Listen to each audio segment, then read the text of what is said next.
ನಮ್ಮ ಅಜ್ಜ ಹತ್ತೋಗಿದ್ದಾನತ್ತು ಎದ್ದ ಹೋದ ನಮ್ಮ ಅಜ್ಜ. ಹೇ ಸಣ್ಣಿಗಮ್ಮ, ಹೇ ನಮ್ಮ ಅಜ್ಜ ಇದ್ದಾನೇನೆ ಅಲ್ಲಿ. ನಿಂಗಕ್ಕಯ್ಯ ಎಲ್ಲಿ ಬಡ ಬಡ ಹಂಗೋಗ್ತೀಯ? ನಮ್ಮ ಅಜ್ಜ ಎದ್ದಾಗ ಹೋದನ್ ಕಣಿ, ಎತ್ಲಾಗನ ಬಂದೇ ಇಲ್ಲ ಹೋಗತ್ತ. ಯಾತಕ್ಕೂ ಬಾಳೆಹಣ್ಣು ತಿಂಬಕ್ಕೆ ಹೋಗ್ತಾನೋ ಏನೋ ಅಜ್ಜ, ಯಾತ್ ಕೊಡಂತಾರ ಅನ್ನೋದಂಗೆ ಹೋಗುತ್ತೆ. ಅದಕ್ಕೇನಿ ಹುಡಿಕೊಂಬಂದು ಇಲ್ಲೆಲ್ಲೆಲ್ಲೂ ಇಲ್ವಲ್ಲ, ಇಲ್ಲೆಲ್ಲೂ ಬಸ್ ಸ್ಟ್ಯಾಂಡಾಗೆ ಎಲ್ಗೋಗಿದ್ದಾನತ್ತ ನಮ್ಮ ಅಜ್ಜ. ಏ ನಮ್ಮ ಯಪ್ಪನು ಹಂಗೇನೆ ಒಂದು ಸೆಣ ಇರಲ್ವಾಗತ್ತ. ಏನೋ ಕೊಡರ್ತಾರ ಹಂಗೆ ಹೋದಂಗೆ ಹೋಗ್ತಾವೆ. ಏನೋ ಅಲ್ತೋಗ್ತಾರೆ ಗಂಟ ಅನ್ಬೇಕು, ಹಂಗೆ ಕೂಕಂತಾರಲ್ರಿ ಒಣ್ಣಾಗ ಯಾವಾಗ್ಲೂ. ಅಜ್ಜ ಬೋರ್ಲಿ ಇವತ್ತು ಗ್ರಾಸರ್ ಐದಮ್ಮ ಅಂತಕ್ಕೆ. ಗ್ರಾಸರ್ ಬಿಡಿಸ್ತೀನಿ. ಅಲ್ಲ ಎದ್ದಾಗ ಹೋದ ನಮ್ಮ ಅಜ್ಜ ಇಡತ್ತಾದ್ರು ಪತ್ತಿಲ್ಲಲ್ಲಿ.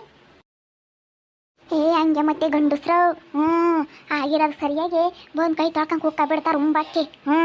ನೀನು ಸರಿಯಾಗಿ ಬೈಬೇಕು. ಏ ಹೋಗಿ ನನ್ನಂಗೆ ಹೋಗ್ಲಾರ ಇಲ್ಲ. ನಾನಂತ ಬಾಯಿಗೆ ಬಂದಂಗೆ ಹೋಗ್ಲತ್ತೀನಿ. ಹಂಗಂದ್ರೆ ಕೇಳಾಕಣಿ. ನಾನು ಇಲ್ಲೆಲ್ಲ ಇದ್ದಾನೇನು ಇವ ಅಜ್ಜ.